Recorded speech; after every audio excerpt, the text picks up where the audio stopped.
In the heart of India's dense western Ghats, hidden beneath misty hills and whispering banyan trees, lay the forgotten village of Pavangarh. No map marked its presence, and no traveler ever claimed to have returned from its depths. The villagers who remained lived in quiet fear of something ancient, something that moved through the forests with the grace of a woman and the venom of a serpent. They called her Naagini Devi, the Serpent Woman. Long ago, before the British came, Pavangarh was prosperous. The river Kalia that flowed through it was said to bless the land. Its waters were sweet, its soil rich, and the forest abundant. But with prosperity came pride, and pride invited ruin. The village's temple priest, Bhaskar was a man of arrogance and greed. He coveted gold offerings meant for the goddess, and ignored warnings from the elders that the land was sacred to an ancient spirit, a guardian half-woman, half-serpent, who protected the river and its balance. One summer, when the heat turned unbearable and the monsoon delayed, Bhaskar ordered the temple well to be drained in search of hidden treasures rumored to lie beneath. As his men dug deeper, they struck something hard, a stone idol of a woman with a serpent's body. Her eyes were made of emeralds that shimmered even in darkness. Bhaskar took those eyes, believing they would bring him fortune. But that night, the rains came in fury, and with them came the curse. From the forests rose a scream that no human could make. The trees swayed though there was no wind. And when dawn arrived, Bhaskar was found in the temple courtyard. His body twisted like a serpent, his mouth wide open, his eyes gone, and his tongue split in two. The villagers buried him, but the curse had begun. Every few years, during the first rain of monsoon, a villager would disappear near the river. Some said they saw a woman in white near the banks, her hair flowing long and black, her voice like a whisper calling them by name. Those who followed never returned. Mothers forbade their children from going near the water after sunset. The temple was sealed, the idol forgotten, and the emerald eyes lost to time. But time, as always, forgets fear. A century later, Ananya Sharma, a journalist from Mumbai, heard rumors of Pavangarh. She specialized in rural myths and ghost stories for her YouTube channel, Echoes of the Past. Her videos often mixed fact and fiction, but her latest obsession was finding the truth behind the Naagini Devi legend. She arrived with her cameraman, Ravi, on a cloudy afternoon, the forest thick with the scent of rain. They hired a local guide named Dev, a quiet man with wary eyes. "People don't go there," he warned as they loaded their equipment into a jeep. "There are things in that forest that don't like being seen." Ananya smiled. "Perfect. That's exactly what we're here for." The road to Pavangarh wound through tunnels of trees and broken bridges. Strange symbols were carved into rocks, serpents entwined, eyes of emerald painted in fading green. As they neared the village, the air grew still, heavy with the smell of wet soil and something faintly metallic, like blood. The village was almost deserted. A few old huts stood among overgrown fields. An ancient banyan tree loomed in the center, its roots thick as arms. Ananya set up her camera, recording everything. "We're standing in Pavangarh," she said, smiling into the lens. "Locals say this place was cursed by the spirit of Naagini Devi, the Serpent Woman, over 100 years ago. Tonight, we'll find out if the stories are real." That night, the rain returned. They camped near the old temple, a moss-covered ruin with broken pillars and snakeskin scattered at its base. The villagers had warned them not to stay, but Ananya was determined. Inside, she found an altar with a hollow niche, the place where the emerald-eyed idol once stood.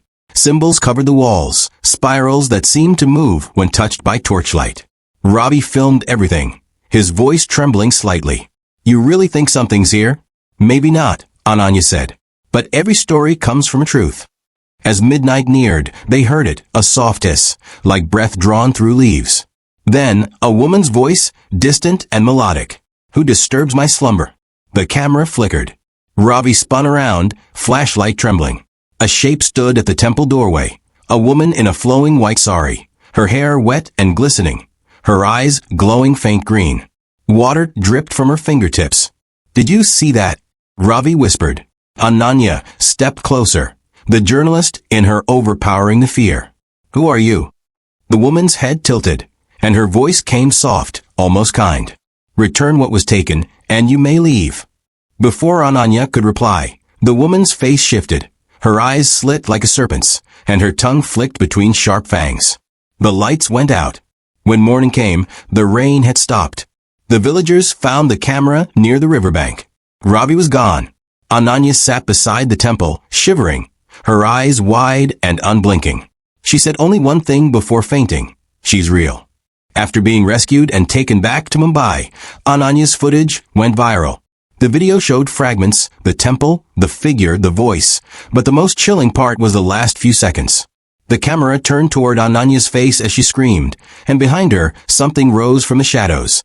A massive serpent with a woman's torso, eyes gleaming like emeralds. The video was taken down within days. Authorities called it a hoax, but Ananya changed. She became withdrawn, her skin pale, her movements slow. Friends said she began to hiss in her sleep. Doctors found nothing wrong physically, but her blood tests revealed strange toxins, similar to cobra venom. Months later, she disappeared from her apartment.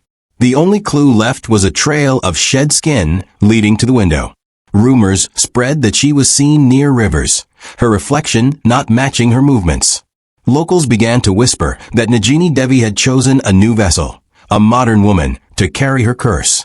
Years passed, and Pavangarh was once again forgotten, until Arav Mehta, a documentary filmmaker, stumbled upon Ananya's last video. Fascinated, he decided to return to Pavangarh for a rational investigation. He arrived with drones, thermal cameras, and a small crew. The forest welcomed them with silence. At the temple, Arav found the same altar, but something new lay inside, 2 emerald stones, glowing faintly. He picked them up, smiling at the camera. These must be the eyes people talked about. That night, the air grew colder. His crew heard whispering near the river. When Arav checked his footage, he froze. In every frame, behind him, a faint shape followed, a woman's silhouette with a long, scaled tail dragging through the mud. By dawn, the camp was empty. The drones recorded movement in the trees, serpentine shadows weaving through branches. Weeks later, villagers reported seeing a man with green eyes wandering near the river, his body covered in strange marks, his voice whispering in 2 tones. The curse had evolved. Decades turned into centuries, and Pavangarh became myth again. The forest reclaimed the village, and the river swallowed its name. But sometimes, during the first rain of monsoon, travelers on the nearby highway claim to see a woman standing by the trees. She holds a camera, her hair dripping with rain, and her eyes shimmer like emeralds. Those who stop never reach their destination. Their vehicles are found days later, covered in scales and mud, their seats empty but wet, as if something had slithered away. Legends say the Serpent Woman still seeks the emerald eyes stolen from her centuries ago. But now, she takes more than what was lost. She takes souls. And if you ever hear your name whispered by the river, don't turn around. Because once you meet her gaze, you become part of her curse.